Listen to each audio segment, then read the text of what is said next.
Oui, alors pour ceux et celles qui se demandent ce que j'ai essayé de faire un hook. Bonjour à tous et à toutes, mesdames et messieurs, pour certains même. Bonsoir. Aujourd'hui, on se retrouve pour une toute nouvelle vidéo. J'ai dû faire friser mon micro un bon nombre de fois, mais ça fait rien. Ouais, donc du coup, je vous disais, aujourd'hui, on se retrouve pour une toute nouvelle vidéo pour la vidéo bilan de cette année 2024. C'est parti.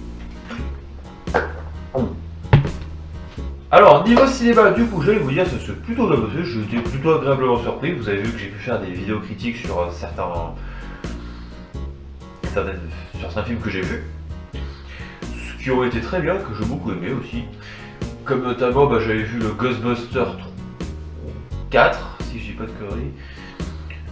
Le Ghostbuster 4, oui, c'est ça. Il y avait eu aussi. Je me rappelle plus vraiment des films. Et franchement, les films qui ont été le plus marquants pour moi, c'était Deadpool et Wolverine, qui franchement... En fait, Marvel s'est auto-défoncé avec ce film et j'ai trouvé ça juste génial. C'est super marrant, je trouve, de voir Deadpool et Wolverine qui auto-défoncent Marvel. J'ai vu qu'il y avait un vidéaste, je sais plus c'était qui. Je crois que c'est une interprète qui disait mais c'est juste la scène de The Flash pendant 2h30, je sais plus trop ce qu'il disait. Mais je crois qu'ils n'ont pas compris, certains, que c'était le but. C'était le but que le film s'auto-défonce pendant 1 heure, enfin, pendant 2h30. C'était le but, c'était ça qui était tellement marrant dans le truc, quoi. Du coup, voilà, je retiens ce film en particulier. Terrifier 3, que j'ai vu, que j'ai beaucoup aimé, j'ai passé un très bon moment aussi devant. Film pas pour les âmes sensibles, je précise. D'ailleurs, film interdit au moins de 18 ans dans certaines salles. Yahoo, j'ai toujours pas vu tous les films de Daniel Kahn que je voulais voir, mais bon. Ouais, du coup, si le gore et l'horreur c'est pas votre truc, vous passez le chemin. Enfin, vous allez avoir un autre film, vous allez voir je sais pas quoi ou autre. C'était quand même sympa de revoir ça, de voir Terrifier 3. J'ai l'impression que maintenant, moi qui suis de la génération Z, et d'autres, on a maintenant notre propre boogeyman. Pendant un temps, c'était pour nos parents ou autres, c'était les Jason, Freddy, Michael ou Leatherface de Massacre à la tronçonneuse. Et je suis content de voir que nous, on a un boogeyman déguisé en clown, Art le clown. Du coup, je vais même réagir au clip d'Ice Nine Kill. D'ailleurs, on va en parler dans pas longtemps. Ouais, j'étais vraiment content d'avoir vu ça, d'avoir vu le film. Mais ouais, il y a une sacrée histoire, mais par contre le problème je trouve avec Terrifier 3, c'est que tu ressors plus avec des questions que des réponses. C'est-à-dire que t'en as peut-être un peu plus, mais t'as toujours plus de questions sur Art le Clown, sur qui c'est vraiment ou autre. Pour ceux et celles qui avaient vu le 2 et qui trouvaient la scène de la chambre assez crado, vous avez pas vu la scène de la douche, qui est encore plus crado je trouve. Mais... Voilà, c'est que mon avis. Puis je me rappelle aussi, il y avait des amis à moi qui m'ont dit « Oh, courage, parce qu'il est pourri, hein, franchement, il est nul le film. » Je me dis, est-ce qu'ils ont vu les 2 premiers avant? Ça, j'en sais rien, j'aurais pas vraiment posé la question. Est-ce qu'ils ont vu les 2 premiers avant et qu'ils ont pas aimé le film? Ou est-ce qu'ils ont pas vu les 2 premiers avant et qu'ils ont aimé le film, et qu'ils ont détesté le film? Parce qu'en fait, il y a beaucoup de gens qui l'ont vu en salle, ce film, Terrifier 3, sans forcément voir le 1 et le 2. Et c'est ça qui me pose un petit peu problème, parce que si tu vas voir le film parce que c'est le nouveau film hyper gore et tout, sans avoir vu les 2 premiers, franchement c'est con parce que tu vas rien comprendre au film.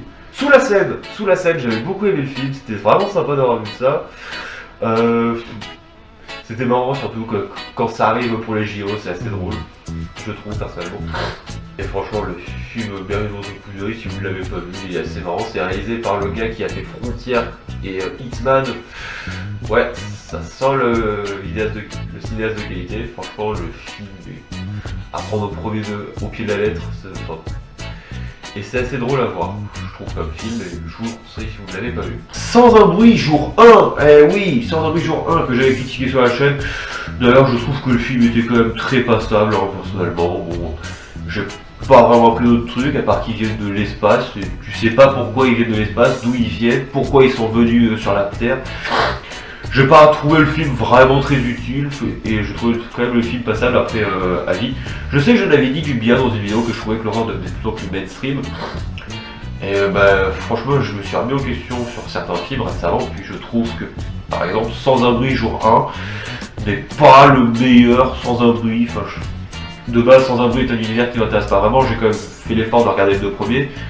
J'ai pas accroché, je suis quand même allé voir le Sans un bruit jour 1 en salle. J'ai pas accroché, enfin, j'ai bien aimé, mais après réflexion, ouais, le film est clairement vide. Enfin, je trouve pas qu'on apprend grand chose, mais. Après, il y a quand même eu des moyens dans le film, et si le film vous a plu, tant mieux, enfin les goûts et les couleurs comme on dit souvent. Mais sinon, pour continuer niveau film et cinéma, ce que j'ai vu aussi, j'ai vu Borderland, le film que j'ai très bien aimé, mais le problème c'est que on aurait laissé ce que Eli Roth a fait, je pense que ça aurait donné un autre film que ce qu'on a vu en salle, je dis ça je dis rien, au cas où, n'est-ce pas les producteurs. The Fall Guy, que j'ai trouvé mais, complètement oubliable, je suis désolé. Alors je dis pas que le film est mauvais, mais ouais, c'est un film, on va dire, allez,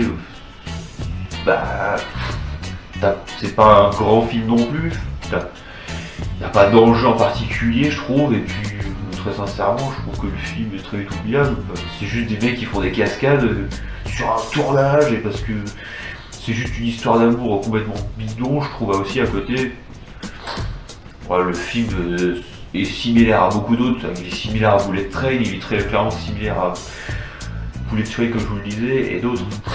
T'as notamment Planète des Singes, le 4 si je ne dis pas de bêtises, Planète des Singes 4 que j'ai bien aimé lui aussi, que j'ai trouvé très bien, que j'avais... Bon après ça... T'oublies vite le film je trouve personnellement. Mais qu'est-ce que j'ai vu aussi? J'ai eu quelques aperçus, puis je l'ai pas regardé en entier parce que le film m'a très vite saoulé. The Crow de 2024. Comment dire, Bill Skarsgård est un très bon acteur, il joue très bien le clown de ça, il joue très bien dans John Wick si je dis pas de bêtises. Franchement, The Crow, le remake, mais qui l'a demandé? Sérieux, mais... Bon, plus sérieusement, on va s'attaquer maintenant à la musique. J'ai retenu 3 albums en particulier cette année. Le premier qui est sorti en premier, que j'ai écouté, que j'ai trouvé super bien, c'est Ohio Players de The Black Keys. Pour ceux et celles qui ne connaissent pas The Black Keys, c'est un groupe de blues rock. C'est un duo de blues rock qui sort des super albums. J'ai découvert ça grâce à Sir Gibbsy. D'ailleurs, je le remercie s'il regarde cette vidéo au passage. Merci à toi, Sir Gibbsy. Ça m'a fait plaisir de découvrir les Black Keys. C'est un groupe que j'écoute au quotidien maintenant. Je t'en remercie. Album super. Il y a même eu un featuring de rap et ils sont toujours très... C'est toujours dans l'identité blues rock, mais ça arrive à se renouveler beaucoup, je trouve. À tel point qu'il y avait un featuring avec des rappeurs, et j'ai trouvé ça très bien aussi. Deuxième album que j'ai beaucoup retenu, Clancy de 21 Pilots. 21 Pilots, c'était une histoire particulière. J'ai écouté ça quand j'étais un peu plus jeune et j'ai arrêté au bout d'un moment. Puis c'est que cette année que j'ai découvert grâce à un filtre Instagram où on demandait de partager les... Et du coup, ouais, Clancy de 21 Pilots, j'aime beaucoup l'album est très original. Je l'écoute très régulièrement et puis je le trouve super bien. Franchement, je suis devenu assez fan très vite de 21 Pilots et j'aime beaucoup. Troisième album, mais qui m'est cher à mon cœur, mais à un niveau, Popular Monster de Falling in Reverse par Monsieur Ronnie Radke. Ouais, et je sais qu'il y en a beaucoup qui ne l'aiment pas pour son comportement et je peux le comprendre, mais faut apprendre parfois à différencier l'homme de l'artiste et franchement, l'artiste derrière l'homme derrière le projet ou derrière l'artiste comme vous voulez est vraiment cool. J'aime beaucoup la musique, j'aime beaucoup la photo, cette espèce de mugshot de photo de prison, cette espèce de photo qu'on fait quand on va en prison. Moi je l'aime beaucoup, cet album je la trouve très originale, la photo.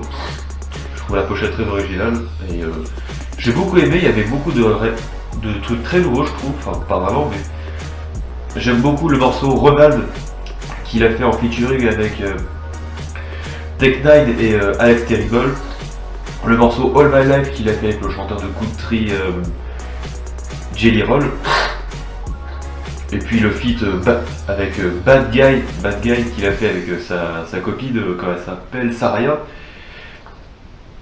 Puis ouais, franchement, Ronnie Radke, je suis sûr que ça doit être un gars gentil dans la vraie vie, mais faut pas le faire chier quoi, c'est ça le problème. Mais bon, ouais, c'est... Du coup, au bout d'un moment, je pense que Ronnie, il se prend tellement de haters à travers la tronche qu'il en a marre quoi. Et franchement, ouais, cet album Popular Monster, je vous le conseille, et je l'aime beaucoup. Je vous conseille de l'écouter.